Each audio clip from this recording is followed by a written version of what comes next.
Revelation 3367. From the 14th of December 1944.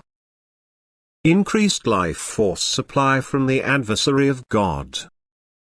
The distance from God means lack of strength.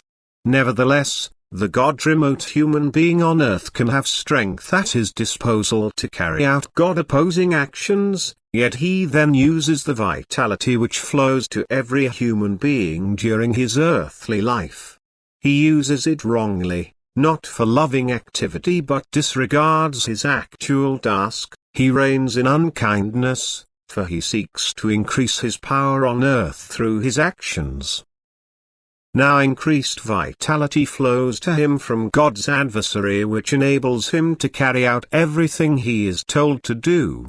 But God's adversary will always hold an earthly goal in front of the human being. He lures him into his snares with it, for he knows that the human being only pursues earthly goals. Thus the human being is far more connected to this adversary, and this proves his remoteness from God.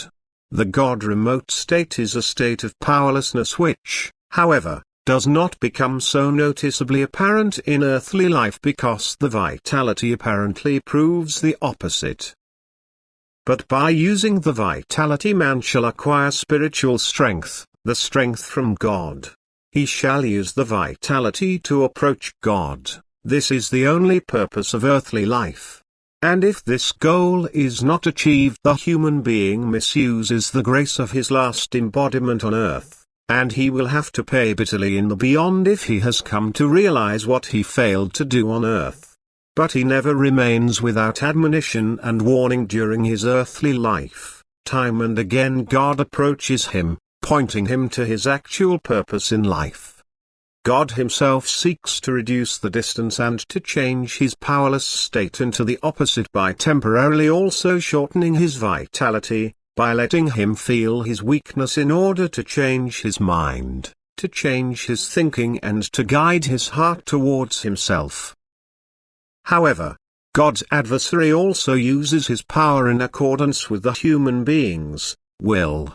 He supports him and time and again turns strength towards him, and indeed, the more unwillingly the human being feels the divine approach, the more successful he will be, for even the inner rejection of what God offers him returns his vitality to him in increased measure, for this is the power of evil which is due to him, that he can extraordinarily support people in bondage to him with his strength, because they themselves open themselves to this strength from below through their will, their unkindness and their wrong thinking. God fights with the weapons of love. He certainly also courts every soul but only ever wants this soul to be lovingly active, and thus he also always presents it to the human being that he should be lovingly active and therefore constantly meets with rejection. Whereas God's adversary presents him with the advantages he will gain from acting without love, and he willingly listens to these ideas. And thus the distance from God is not reduced but constantly increased, and the lack of strength constantly increases, that is, the human being becomes increasingly more incapable of developing himself upwards. He becomes increasingly more incapable of loving activity and therefore also of receiving strength from God. His state becomes more and more lightless, for he is now completely dominated by force, whose striving is to separate everything from God and to draw it down into the deepest darkness. Amen.